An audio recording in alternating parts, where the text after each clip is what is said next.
You will never struggle with whipping cream after watching this video. Let's get started.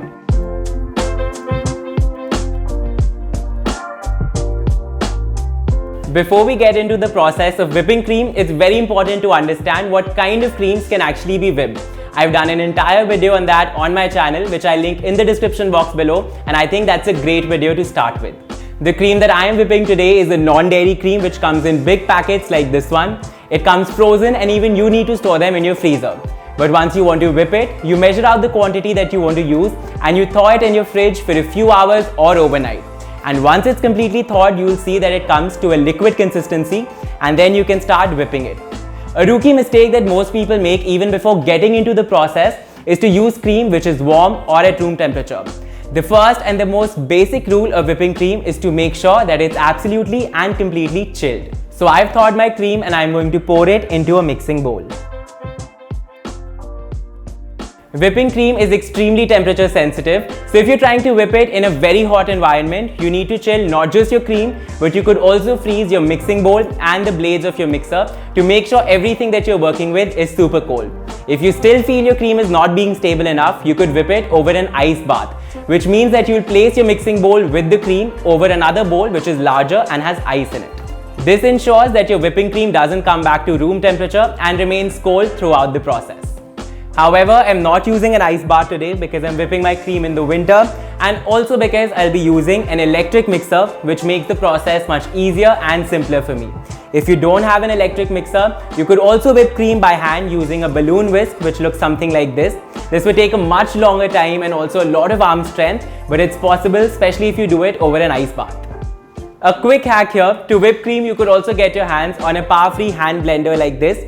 It's easily available online and is obviously much cheaper as compared to an electric mixer and still makes the job easier than a balloon whisk. On the other hand, you could also whip cream in a stand mixer, but I'll be showing you the process today using an electric mixer. One thing to keep in mind here is that once you whip it, the cream will double in volume. So if your recipe calls for 1 cup of whipped cream, you actually only need to start with half a cup of whipping cream. And which is another reason why you need to take a bowl which is big enough to accommodate the increasing volume. I'm going to start beating my cream at low speed just so that it doesn't fly off everywhere. And soon enough, you will see that streaks will start forming in the cream, but these will keep dissolving as you keep mixing it. Now, because I'm using a non-dairy cream, I'm not going to add any sugar into this. However, if you're working with a dairy cream, this is when you can start adding in caster sugar in batches. At this stage, I am also going to increase the speed of my mixer to medium-high and continue to beat my cream for a minute or so.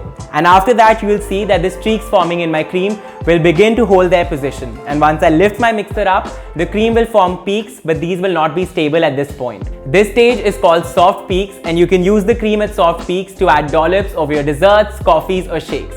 However, if you want to pipe your cream or use it to layer cakes, you need to bring it to the stiff peak stage, which is why I'm going to increase the speed of my mixer to high and continue beating my cream. After beating your cream continuously for a couple of more minutes, you'll see that the cream will become thicker and feel more voluminous. And once you lift your mixer up, your cream will form peaks which are firm, stable and hold position. And this is when you know your whipped cream is ready. This stage is called stiff peaks, and you can now use your cream to frost your cupcakes or layer your cakes. To make it even more stable, you could add gelatine to it or fold in softened cream cheese or mascarpone cheese. One thing to keep in mind is to try and use your whipped cream as soon as possible, because if it's sitting out for too long, it'll begin to lose its structure. If you have any leftover whipped cream, you could store it in the fridge. But again, I would recommend you use it in the same day or the next day, because if it's sitting in the fridge for too long, it'll begin to lose its texture as well. So the next time you want to whip cream, keep all of these points in mind and I promise you'll not be disappointed. If you think this video was helpful, don't forget to let me know by hitting the like button. Don't forget to subscribe to the channel and share this video with all your friends who love to bake. I'll see you guys next time and we'll talk more about the how-tos of baking.